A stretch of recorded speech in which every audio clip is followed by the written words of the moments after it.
I was standing knee-deep in muddy water, staring at what used to be my wetlands, and what Natalie Adams, the HOA president, proudly called her community highway. The irony was brutal. She said the road would connect the neighborhood.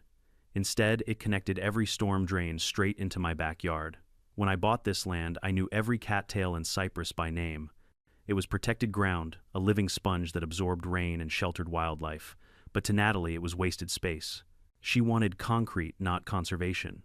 Now the asphalt she poured without permission was cracking under its own arrogance. And as the thunder rolled across the horizon, I realized nature had started to collect its debt. They thought they could pave over nature. Nature had other plans. Before we dive in, comment where you're watching from, and don't forget to subscribe for more real HOA stories where karma always finds its way. When I first bought the property, I didn't want neighbors, I wanted quiet. 60 acres of open sky, tall grass, and mirrored water. The kind of place where frogs sang louder than traffic, and the wind moved through the cattails like a sigh. It wasn't just land, it was an ecosystem, alive, breathing, self-sustaining. My wetlands, my sanctuary. My name's Thomas Harris, and I'm an environmental consultant. I've spent most of my career telling people what not to build, roads that cut migration paths, housing that sits in flood zones, or driveways that choke natural drainage. You'd think after 25 years in this field I'd be immune to stupidity. But I hadn't met Natalie Adams yet. When I first moved into Willowbend Estates, it was calm. The community was made up mostly of retirees, teachers, a few small business owners. Folks waved when they passed, dropped pies at your door during holidays. My property bordered the southern edge of the neighborhood, a buffer zone of sorts. Most people didn't even realize my land wasn't HOA property. That changed the day Natalie became president. She arrived like a campaign poster, come to life, blonde curls, bright blazers, and a voice loud enough to command any meeting. Her background, real estate marketing. Her philosophy, if you can see it, pave it.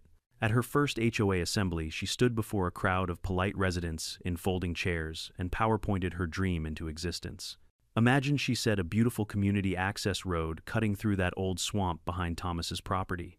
A scenic shortcut connecting the north gate to the highway, people murmured approvingly. To them it sounded convenient progress even. To me it sounded like ecological suicide. When the meeting ended, I caught her outside. "Miss Adams," I said evenly, "that old swamp is a federally protected wetland. It filters runoff, prevents flooding, and keeps your basements dry. You start digging there, you're not just breaking the law, you're asking for a disaster." She smiled, that politician's smile, the kind that doesn't reach the eyes. "I appreciate your passion, Thomas, but I've seen the satellite maps. It's just a little soggy land. A culvert and some gravel will fix that right up." "It's not soggy land," I corrected. "It's a hydrological system. It's meant to absorb water, not divert it." Her smirk didn't waver. "Well, maybe you and your frogs can keep a corner of it. But the community has to move forward." Forward, I thought.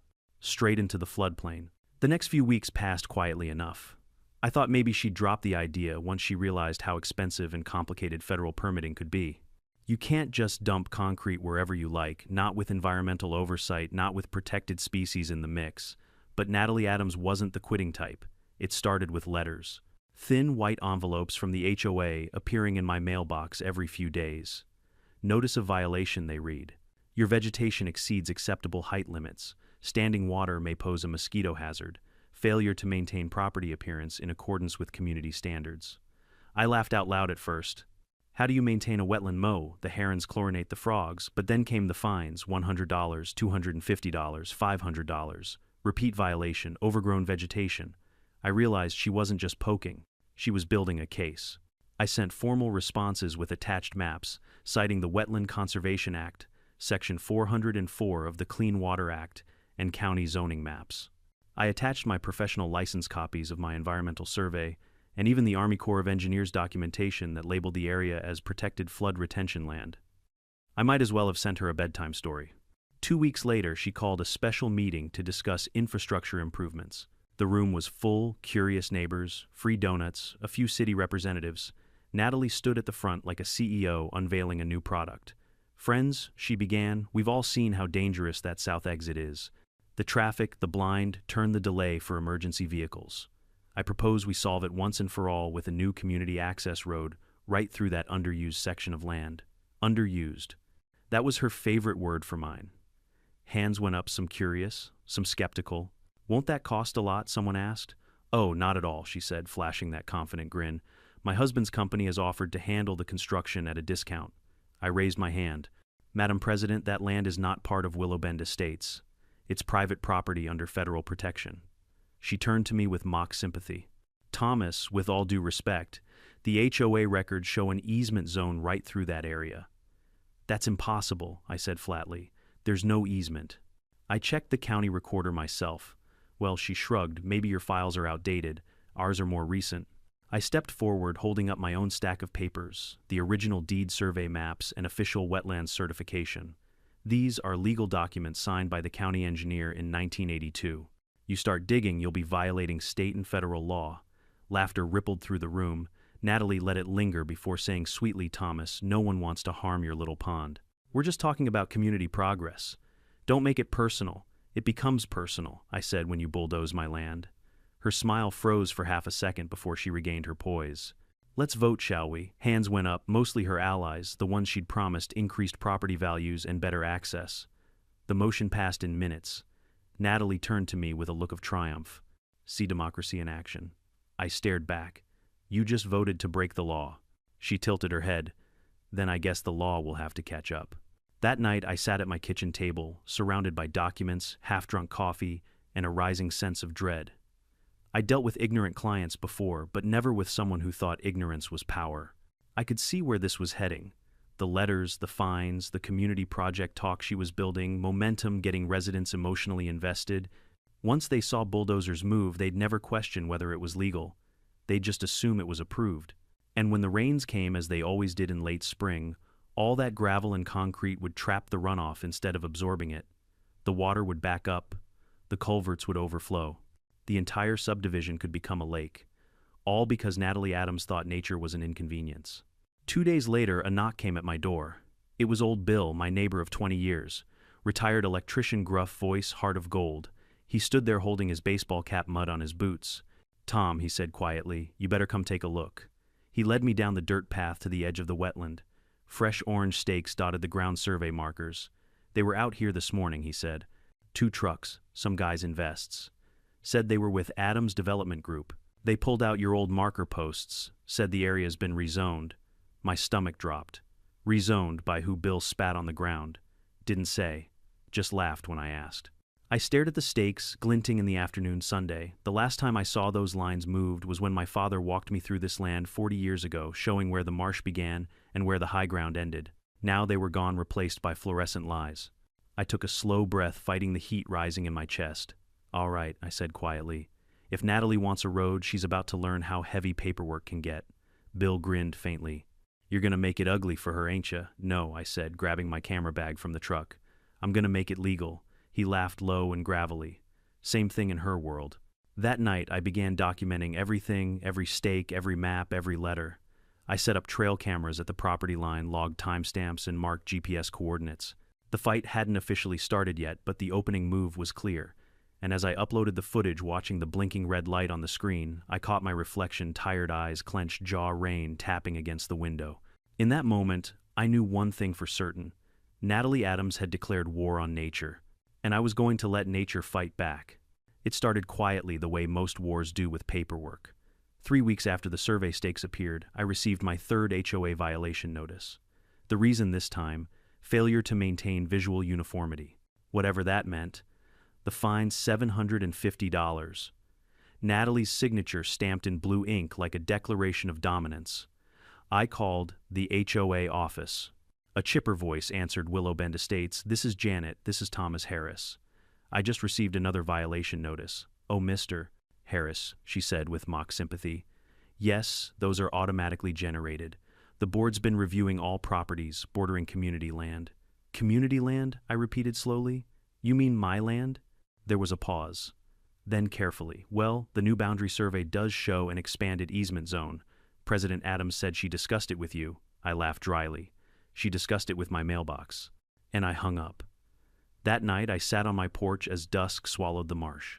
The frogs were louder than ever, maybe sensing something unnatural was coming. I opened my laptop and began filing formal complaints. One to the county zoning department, another to the State Environmental Protection Agency, and one directly to the Army Corps of Engineers. I attached maps, timestamped photos, and GPS coordinates. If Natalie wanted to play bureaucratic chicken, I'd bring the federal government to the table. By the end of the week, she'd gone from passive-aggressive to just plain aggressive. Flyers appeared in mailboxes titled, "Clearing the Swamp for the Good of Willowbend." They painted me as an obstructionist, a man clinging to a mosquito pit blocking vital infrastructure. There was even a cartoon me with a fishing hat and binoculars glaring from a puddle while neighbors waited in traffic. The caption read, "One man's swamp is everyone's problem." I wanted to be angry, but honestly, I admired the propaganda effort. She knew how to manipulate perception, make herself the visionary, and me the villain.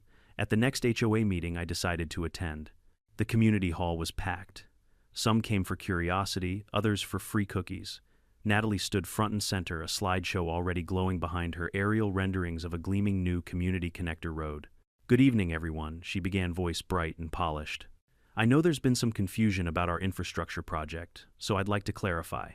This road will not only reduce congestion, but also increase property values by up to 15%. A murmur of approval rippled through the crowd. She had them eating from her manicured hand. Then she pointed to a slide, a map with a red line cutting right through my wetland. "This underutilized area currently holds stagnant water and poses breeding risks for pests. With proper drainage and paving, it'll finally serve the community." I stood. "You mean destroy the community's natural flood control system?" Natalie turned, smile unwavering. "Thomas, how wonderful of you to join us. Everyone, this is the property owner who's graciously hosting our road expansion." "Hosting," I repeated. "You're trespassing." A few heads turned. Some neighbors looked uneasy. Others avoided eye contact. I held up a folder thick with papers. "For the record, this land is privately owned, federally protected, and critical to our watershed. You pave it, you're inviting disaster." Natalie chuckled, glancing at the audience. "Friends, don't be alarmed. Mr. Harris is very passionate about his, ecosystem. But our engineers have approved the plan."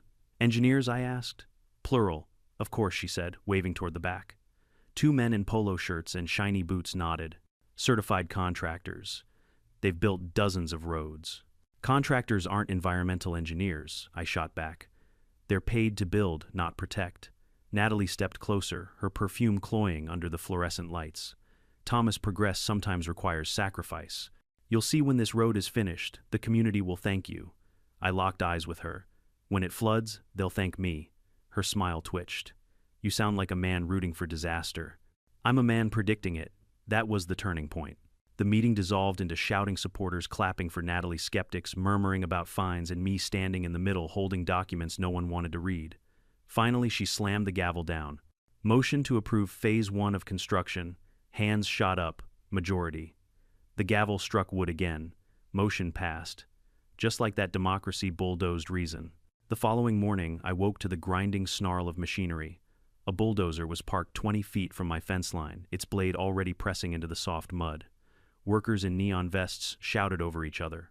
And there she was, Natalie Adams, standing beside her husband, clipboard in hand, sunglasses glinting. I stormed out the door boots, sinking into wet soil. "Get off my property," one of the workers pointed at Natalie. "Talk to her, sir. We're just following orders." She turned, smile syrupy as ever. "Thomas, so good to see you. We're starting preliminary grading today. On my land," she waved a folded paper. "Under easement authority. You were notified." I snatched it from her. It was an HOA document, not a legal permit, full of typos, no official seals, no signatures from any government office. "This isn't worth the ink it's printed with." "Maybe not to you," she said lightly, "but the community voted. You can't stop progress." I felt my pulse hammering. "You have no jurisdiction here, Natalie. This isn't your playground." "Then sue me," she said, walking away. So I did, or at least I started the process. By noon, I was on the phone with Evelyn, an environmental lawyer I'd worked with years ago. She listened as I laid out the entire situation, her tone going from amused to horrified. "Thomas," she said, "they can't do that. Wetlands are under federal regulation. You need to file an injunction immediately." I already emailed the Army Corps. They said it'll take a week to review. "A week," she sighed. "That's 6 bulldozer days. You need documentation, everything." "I have photos, videos, survey data." "Good. Keep filming. You'll want evidence for both the lawsuit and the environmental impact report." When I hung up, the sound of engines was still echoing through the marsh. I climbed the hill behind my house and started recording the machines, pushing into the reeds, the water clouding with mud, the trees creaking as roots were torn from the soil. One of the workers yelled over the noise. "You might want to move your truck, sir. We're widening this section." "This section," I said, coldly, "isn't yours to widen." He shrugged. "Orders from the boss lady." I zoomed the camera in on Natalie. She was laughing with a county inspector, one I recognized from a recent zoning appeal. Suddenly things clicked. Connections favors money under the table. This wasn't ignorance, it was arrogance weaponized by influence. By sunset, a third of the wetland was gone. Decades-old cypress trees lay split open like bones.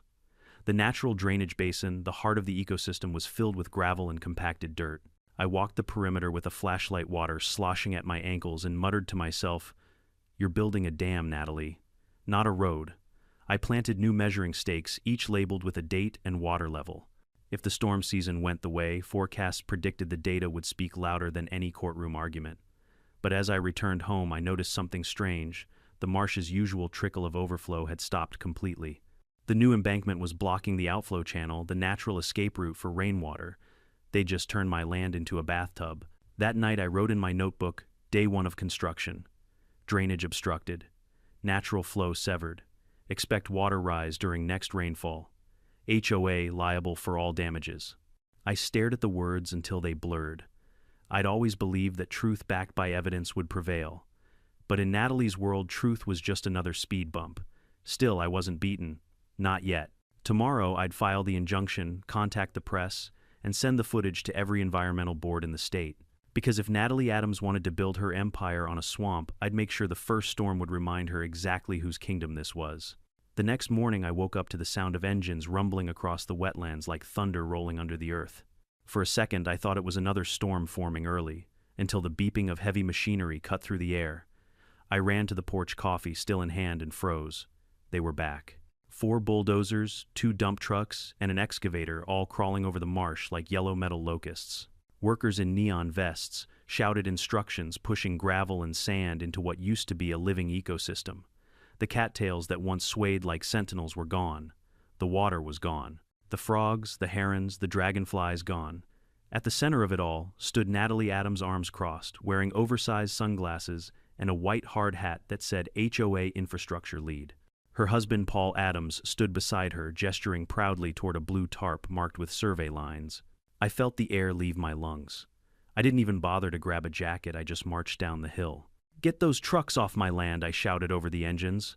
One of the foremen, a broad man in a neon vest, turned and pointed his clipboard at me.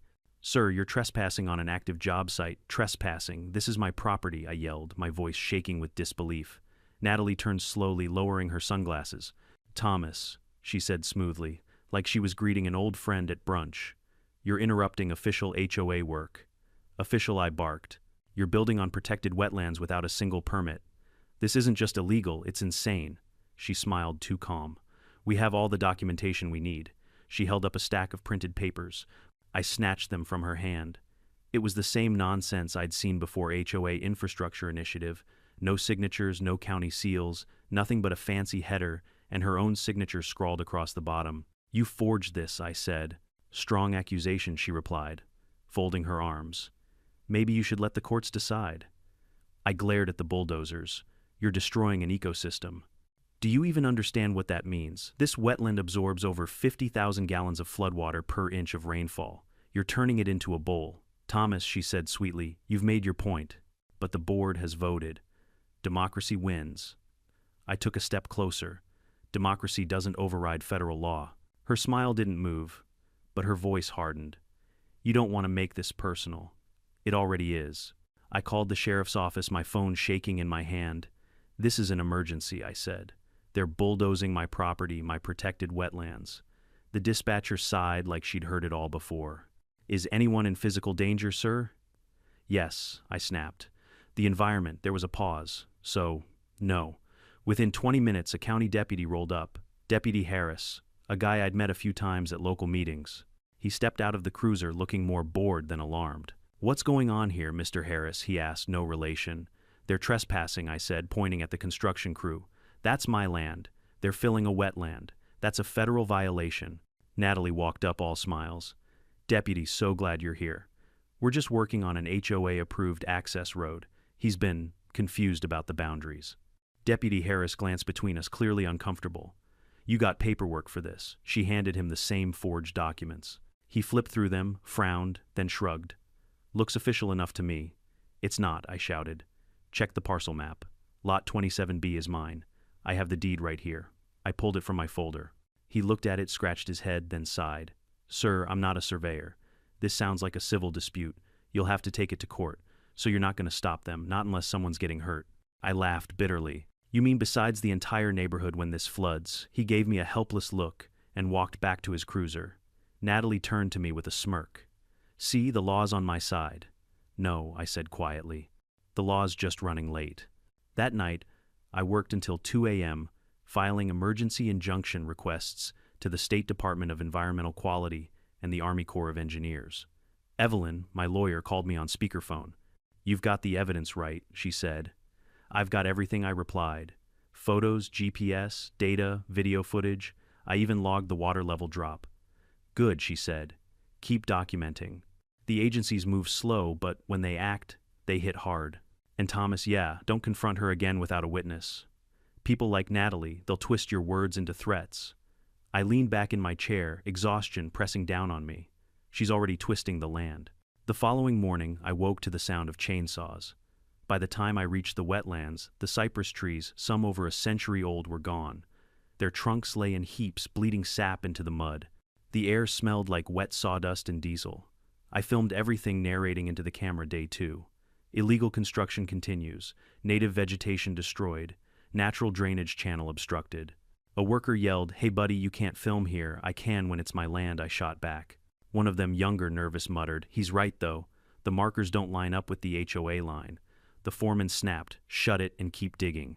Natalie appeared again, wearing heels now, like she was posing for a magazine. "Thomas," she called cheerfully, "I hope you're documenting. I'd hate for you to miss our ribbon-cutting ceremony."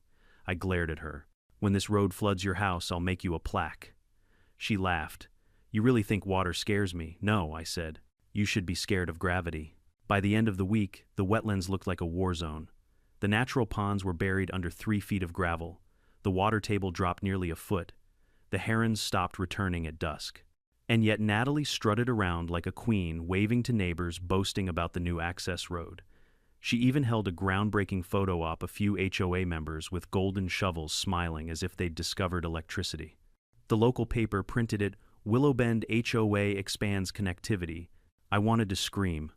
Instead, I clipped the article and filed it as evidence. Because I knew something Natalie didn't. She'd just built a dam in a floodplain. Late one night, rain began to fall, light at first, then steady. I grabbed my raincoat and flashlight, trudging through the muck toward the construction site. Water pooled where it never had before, swirling in strange eddies. The roadbed, still unfinished, blocked the natural outflow. I marked the water height 6 inches above normal, after only 2 hours of rainfall. By dawn, it had climbed to 10. This was proof. Physical, measurable proof that the road was obstructing the floodplain. I emailed Evelyn the data, copying the county's environmental officer, and wrote, "When the big storm hits, this will be catastrophic. The HOA has built a barrier. Water will find another path straight through the neighborhood." 2 days later, Natalie threw a celebration barbecue right on top of the new asphalt. Music banners, smiling residents, all congratulating her vision. She even had the nerve to invite me. I went anyway. I wanted witnesses. She saw me approach and raised her plastic cup.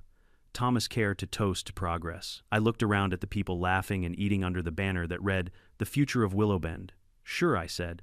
"To the future." She clinked my cup. "See, you're coming around." I smiled thinly. "Just remember, Natalie, every dam breaks eventually." Her grin faltered. For a second, I saw doubt flicker in her eyes, then the music swelled and she turned back to her adoring crowd. That night, I sat on the porch again, watching the lightning crawl across the clouds. The marsh, what was left of it, lay still, silent, unnatural. Even the frogs had stopped singing. I opened my notebook and wrote, "Phase complete. Hydrology compromised. Flood inevitable. They've built the weapon that will destroy them." I set the pen down and whispered into the dark, "Let's see if progress can swim." For nearly a month, the so-called community access road stood like a scar across my property, dry, gray, and humming with misplaced pride. The HOA newsletter bragged about successful completion, complete with photos of Natalie in a hard hat holding golden scissors, smiling like she'd personally conquered nature. But the truth sat buried just beneath the surface. Tons of compacted gravel trapping the natural flow of water sealed under asphalt like a coffin lid. I knew what was coming. The local news had started running weather warnings, tropical depression forming in the Gulf projected path, uncertain. Then the next day, storm system strengthening, heavy rainfall expected. A few days later, the headline changed again, unprecedented rain event likely for central counties. I'd seen this before. Storms like this don't just visit wetlands, they reclaim them. I spent that week preparing. I walked every inch of my property checking the small drainage pipes I'd installed years ago, clearing debris, stacking sandbags along the lowest edge. I built temporary channels with wooden planks and bags of gravel. Primitive maybe, but better than the HOA's engineering. Old Bill came by to help. He leaned on his cane, squinting toward the black asphalt slicing through the marsh. "Looks like a dam to me," he muttered. "That's because it is," I said. "They think they built a road, but all they did was block nature's bloodstream." He chuckled. And when the blood backs up, I looked at the sky already bruised with incoming clouds. Then the neighborhood bleeds. By Thursday, the first drops fell. Natalie, of course, posted a triumphant message on the community board. "Don't panic, the new road has advanced drainage systems designed to handle heavy rain. Trust the process." Advanced drainage. She meant 2 metal culverts her husband had installed after I'd pointed out the blocked waterway. The problem was, they were positioned 3 feet above the natural flow line. Water doesn't drain uphill. I replied under her post with a simple message: "Water doesn't negotiate, Natalie. It remembers." Within an hour, my comment was deleted and I was banned from the HOA forum. Typical. That night, the rain grew steady, a slow percussion against the roof. I sat by the window, sipping coffee, my camera trained on the wetlands. Every 30 minutes, I logged the water level on my gauge. Midnight up 2 inches, 2 a.m. up 6, 4 a.m. nearly a foot higher. I sent the data to Evelyn, who replied with a single line: "If this continues, call the state emergency office immediately." I didn't sleep. By dawn, the neighborhood chat lit up with the first complaints: front yards flooding, water pooling near mailboxes, storm drains overflowing. And yet Natalie posted another message: "Minor runoff all under control. The new road is holding beautifully." She wasn't wrong about one thing: it was holding too well. That morning, I went to check the situation for myself. The rain hadn't stopped. Sheets of water poured from the sky, turning the air into mist. I sloshed through ankle-deep puddles until I reached the road. The asphalt shimmered black under the storm, with water pressing against its edges like a rising tide. The culverts gurgled uselessly, the flow was entirely blocked. And then I saw it on the far side of the road. The water in my wetlands had turned into a lake. It was rising fast, spreading outward, seeking space that didn't exist anymore. I filmed everything: the blocked drainage, the standing waves, the sheer force of water hitting the embankment. Old Bill pulled up in his pickup window, cracked just enough to yell, "She's about to get her baptism." "I know," I said. "But when that breaks, it's not just her house that'll drown." He nodded grimly and drove off to warn the neighbors.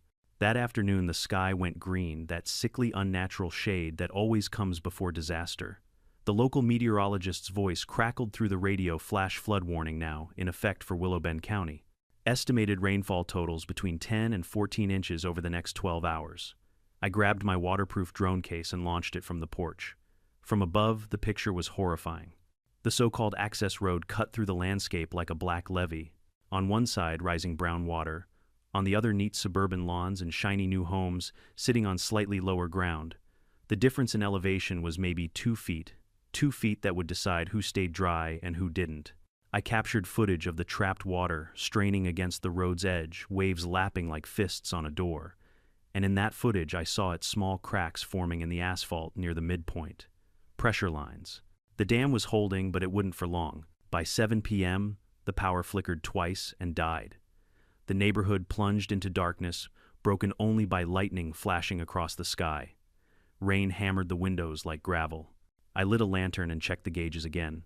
3 feet higher, 4, 5.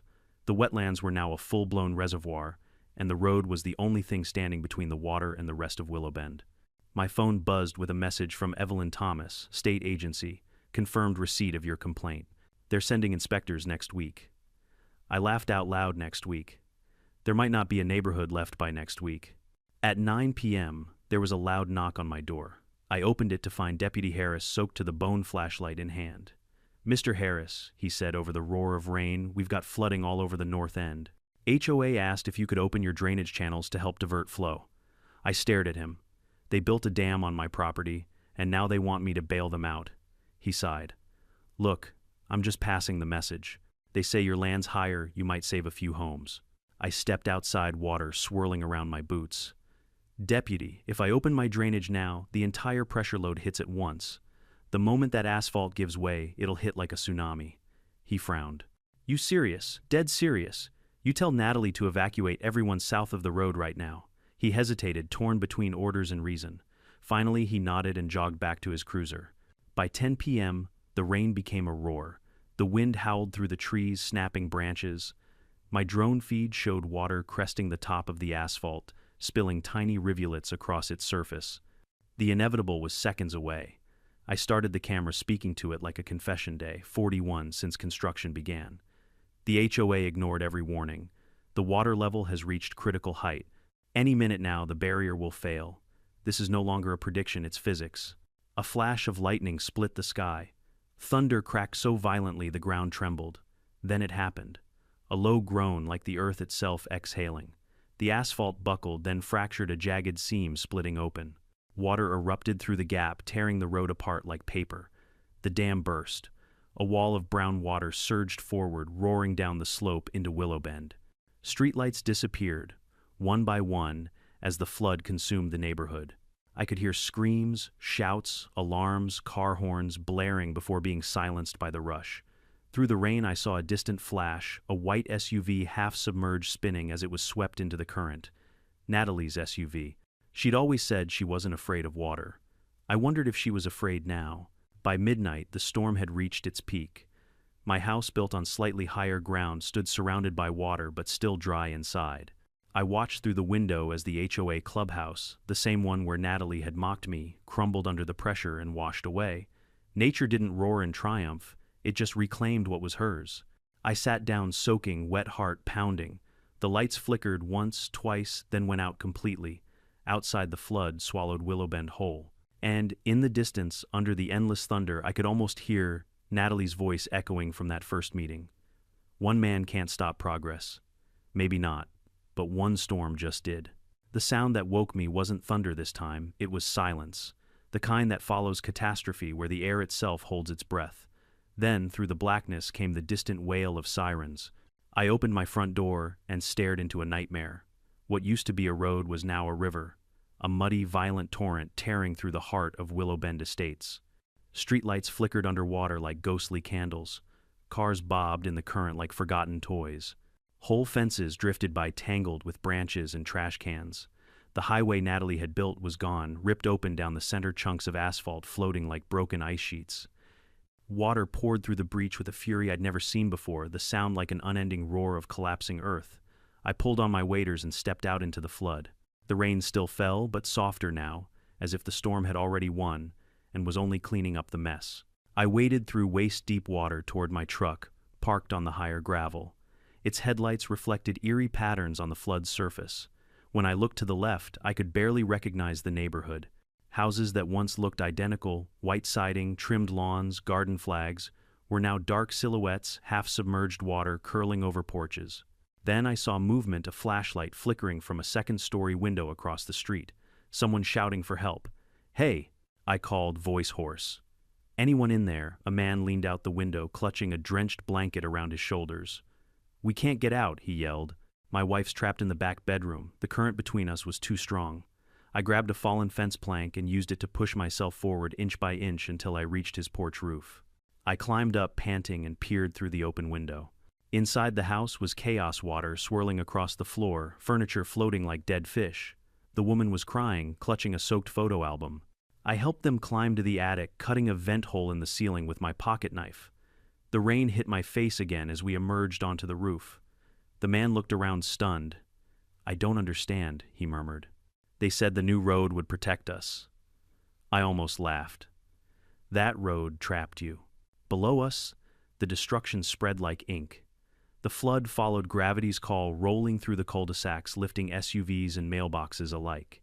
The HOA's beloved community garden was gone, replaced by a swirling whirlpool that sucked down mulch benches and ceramic gnomes. Then came the sound of splitting wood.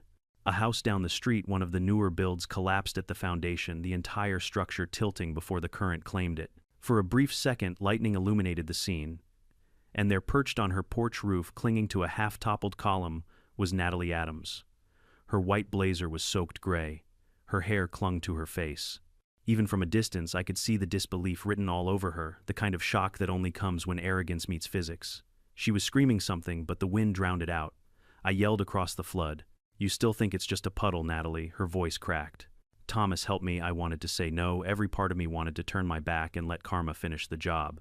But watching her cling to that roof beam surrounded by the destruction she caused, I realized this wasn't about revenge anymore. This was survival. I tied a rope from my shoulder harness to a chimney vent and threw the other end toward her. "Grab it." She tried, missed, then tried again. The second time she caught it. "Hold tight," I shouted, bracing myself.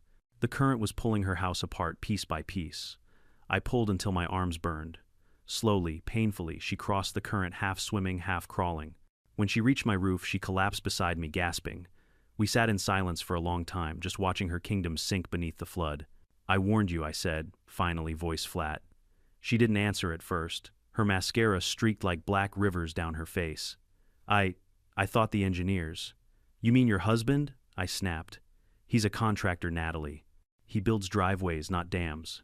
She shuddered. "I didn't think it would be this bad." I gestured toward the chaos below.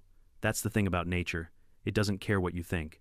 Her shoulders shook. For the first time, the mighty Natalie Adams looked small, a wet, trembling figure who'd mistaken control for understanding. By sunrise, the rain finally stopped.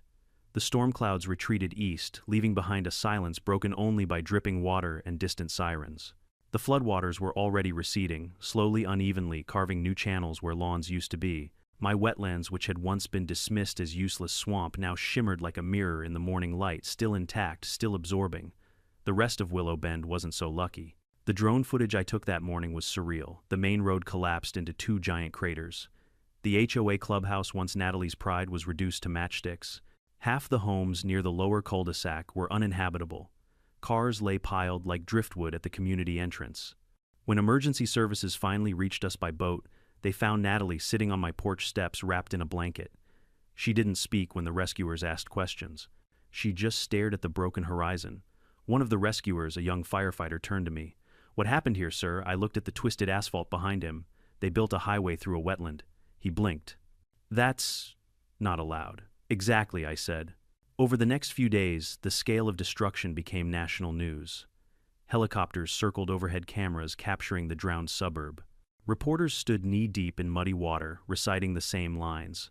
Local homeowners say the new HOA access road collapsed during record rainfall, redirecting floodwaters into residential streets. I watched the broadcasts from my living room generator, humming, coffee in hand. Every news anchor called it a freak accident. But I knew better. It wasn't freakish, it was inevitable. The county engineers eventually arrived to inspect the damage. One of them, a tall man in a yellow vest, approached me while I was documenting the debris line. "You're Thomas Harris, right? You're the one who filed those reports." "Yeah," I said, "weeks before the storm." He sighed, flipping through a clipboard. "You weren't wrong. The road created a total hydrological block. The pressure buildup was massive. When it failed, it released the entire retention load in one go." "In English," I said. He looked at the wreckage. "They turned your wetland into a water bomb." 2 days later, federal investigators showed up, the Army Corps of Engineers, EPA, FEMA, all with notebooks and cameras. They took my footage, my reports, and my logs. One of them, a stern woman with a badge, said quietly, "Mr. Harris, this evidence is going to be very important.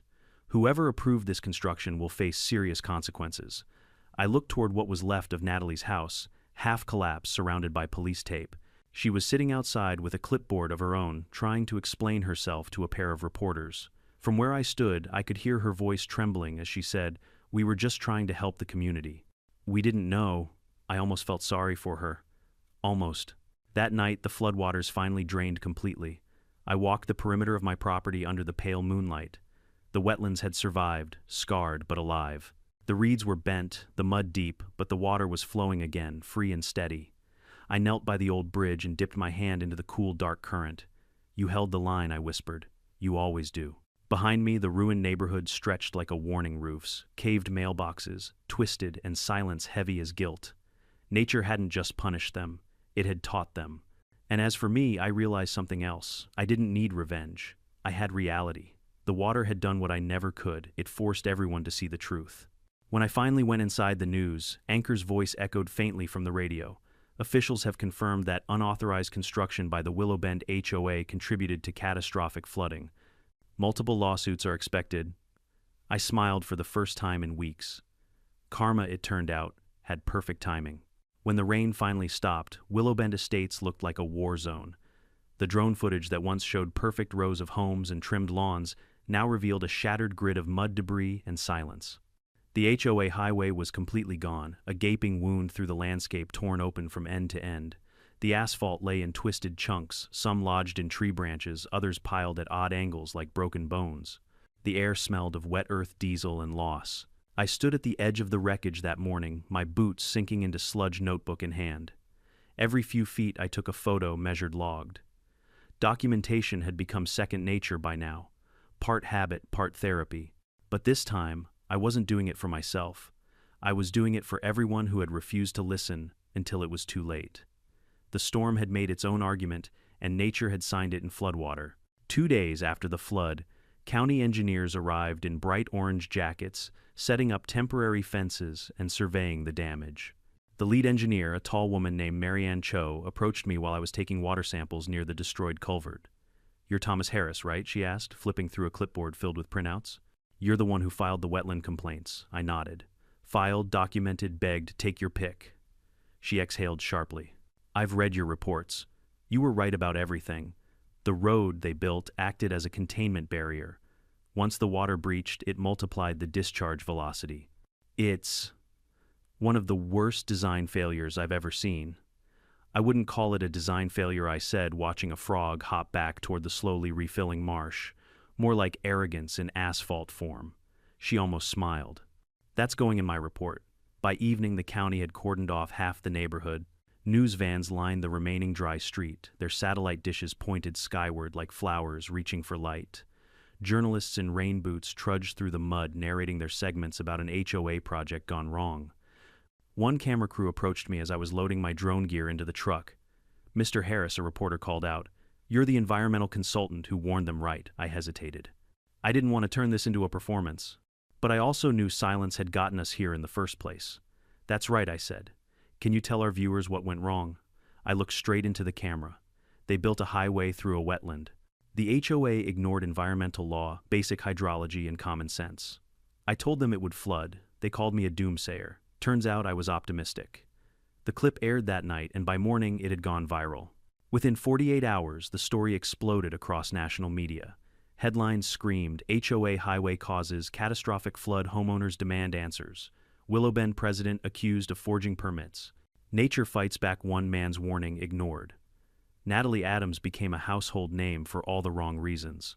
When investigators from the EPA, Army Corps of Engineers, and State Environmental Agency descended on Willow Bend, I provided everything: photos, timestamps, recorded meetings, even the deleted HOA posts I'd archived. One agent, a stern man with gray hair and mirrored sunglasses, flipped through the folders on my table and said, "You built a better case than most of our field teams." "Years of frustration make you thorough," I replied. They stayed for 3 days, collecting samples, measuring water tables, inspecting the destroyed culverts.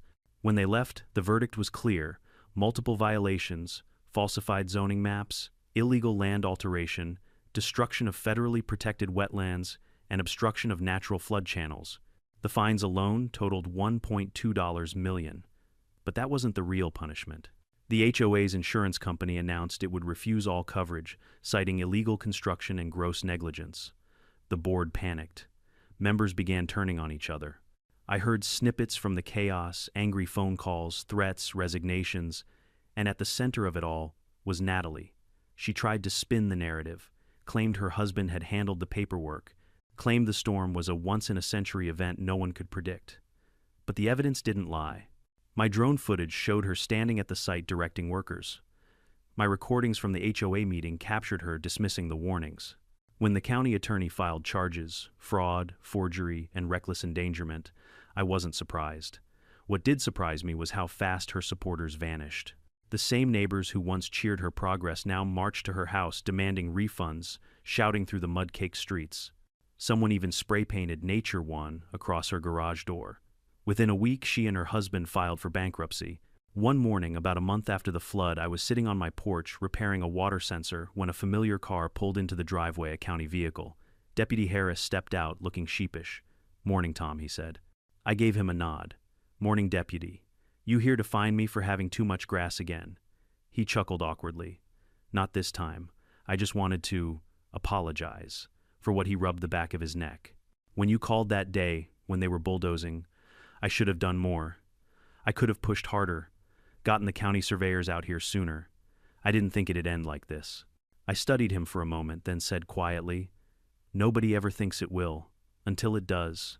He nodded, eyes downcast. "You saved lives, you know. If you hadn't warned people that night," I shrugged. "I just told them what the water already knew." By the third week, the cleanup had begun. Excavators pulled chunks of asphalt from the wetlands, while restoration crews worked to rebuild the drainage. The Army Corps set up temporary pumps to redirect standing water back into proper channels.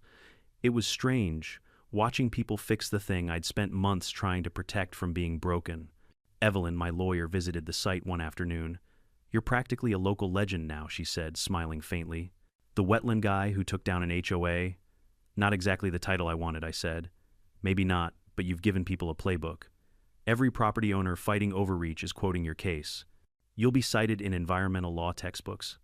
I looked over the marsh where cranes were removing the last fragments of road. The water shimmered under the sun, reeds already sprouting green again. "I don't care about citations," I said. "I just want this place to breathe again." As weeks passed, nature began to heal. The frogs returned first, then the egrets. The water cleared, flowing gently through the channels I'd mapped years ago. It was as if the land itself was exhaling after holding its breath too long. The same couldn't be said for Natalie. She faced civil suits from over 30 homeowners, criminal charges from the state, and a public reputation that disintegrated overnight. Her husband's contracting license was revoked. The last time I saw her was during a televised hearing, pale, exhausted, eyes hollow. When asked if she took responsibility, she whispered, "I thought I was improving the community."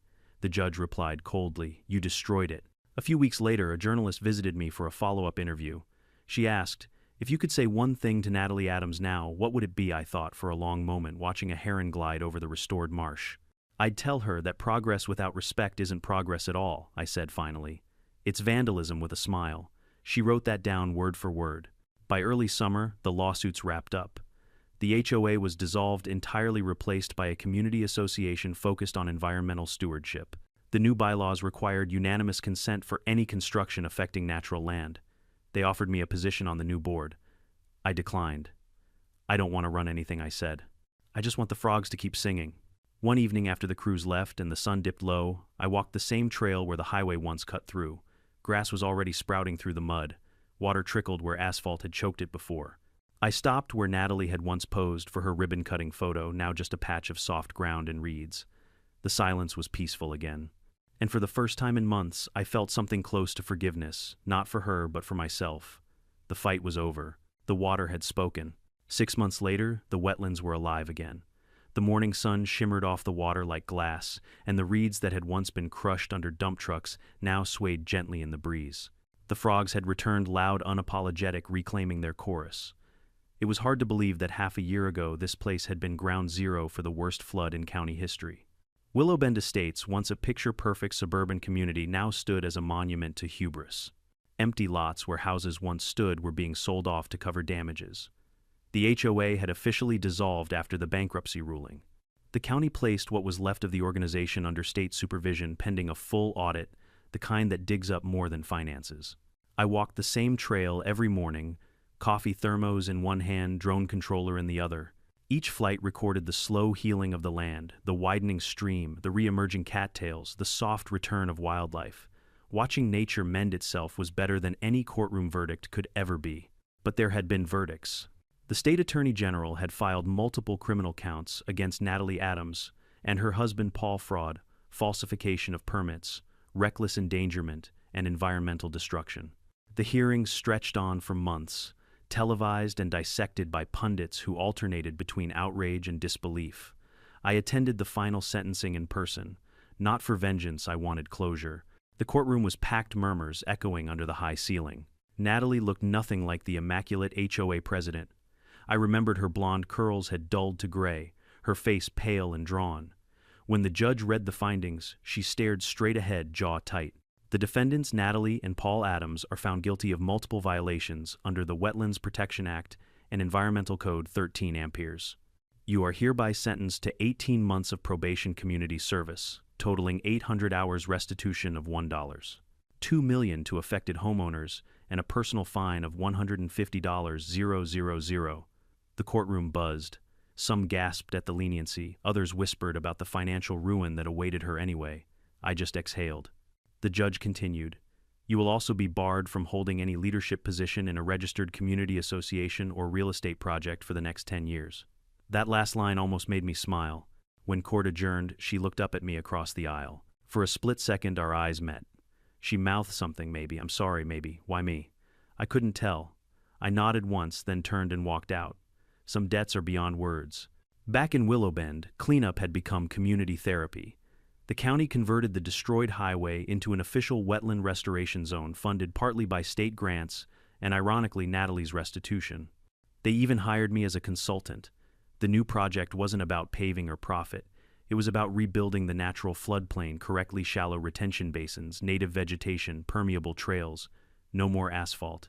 No more arrogance. At first, the surviving residents were quiet around me. Some still remembered the meetings, the arguments, the day I'd been mocked for warning them. But time and a good dose of humility has a way of softening pride. One afternoon, as we watched volunteers planting marsh grass along the water's edge, Mrs. Langley, a retired teacher who'd once voted for the road, approached me with a tray of seedlings. "I owe you an apology," she said, voice trembling slightly. "I thought you were just trying to stop progress." I smiled faintly. "You weren't wrong. I was stopping their kind of progress." She nodded. "Well, thank you for saving what's left of us." I helped her set the seedlings into the mud. "Nature does most of the saving," I said. "We just have to stop getting in the way." News outlets kept covering the story long after the court case ended. Environmental magazines called it the Willow Bend lesson.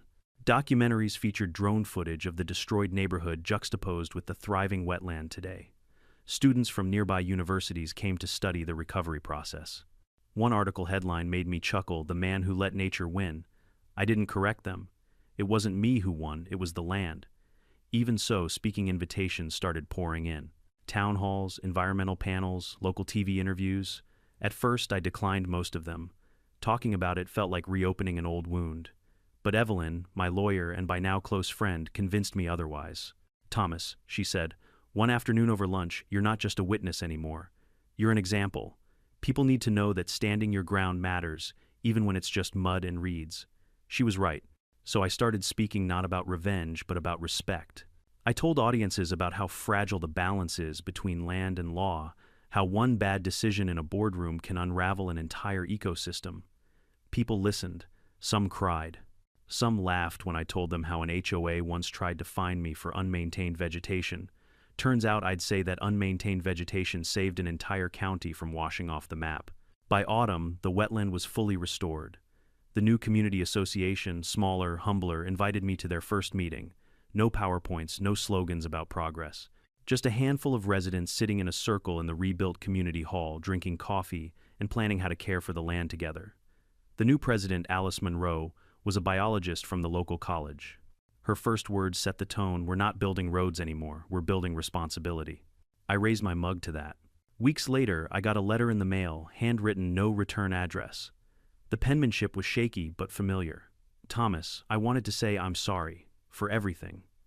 I thought leadership meant control. I see now it means stewardship. I'm working at a community garden in the city as part of my service hours. It's small, but I think I finally understand what you meant about balance. Natalie." I read it twice, then tucked it between the pages of my field journal.